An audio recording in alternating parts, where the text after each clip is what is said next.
Hi guys! Welcome back to my channel. And for today's vlog, let's eat with me again guys. So yan nga ang lagi kong sasabihin ngayon, let's eat with me. Kasi nga mahilig akong kumain. Ito guys ang aking pagkain, egg, San Marino tuna, and rice. Tara guys, kain tayo!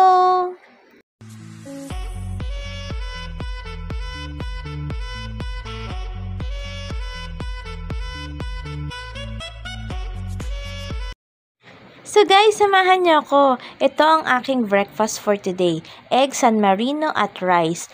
Guys, nga pala, tira nga pala yan sa baon ni Rain na pinapare ko.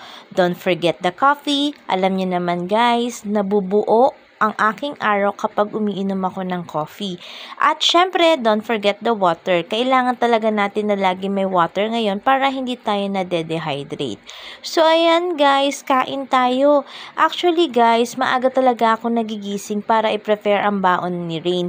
Minsan, isinasabit ko na yung sarili ko sa pag-prepare ng pagkain para rin meron akong madala dito sa office.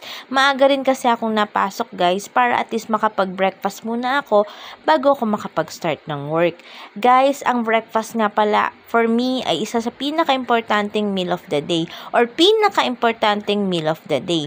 Kasi guys, syempre bago tayo mag-start, ay guys, by the way, papakita ko nga pala sa inyo ang aking bagong libangan, ang console na Avernix na pinahiram sa akin ng anak ko. Actually guys, tinakas ko pala. Minsan kasi guys, pag nabuboard ako or wala akong ginagawa, minsan ayoko na muna mag-cellphone or mag-social media, kaya ito, pinagkakaabalahan ko yung console. Well, guys, by the way, balik nga pala tayo sa aking mga chinichika. Masarap nga pala guys ang San Marino with egg ha.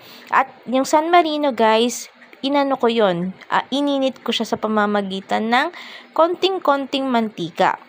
At syempre yung egg, aking in-scramble na lang kasi nga ayoko rin naman ng sunny side up.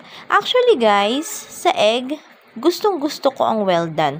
Ayoko ng medyo malasado. And then sa San Marino naman or any canned goods, iniinit ko muna siya bago ko siya kainin kasi sobrang, syempre matagal na nasa loob ng delata ang mga pagkain.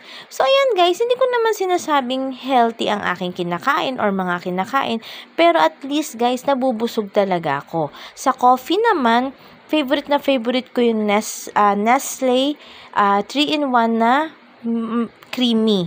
Yun talaga. Kasi gusto ko talaga medyo creamy ang aking coffee. So, ayan guys. Tuloy-tuloy lang ang pagkain ng inyong lola. Kasi medyo gutom talaga ako that time. Dahil maaga kaming nag-dinner.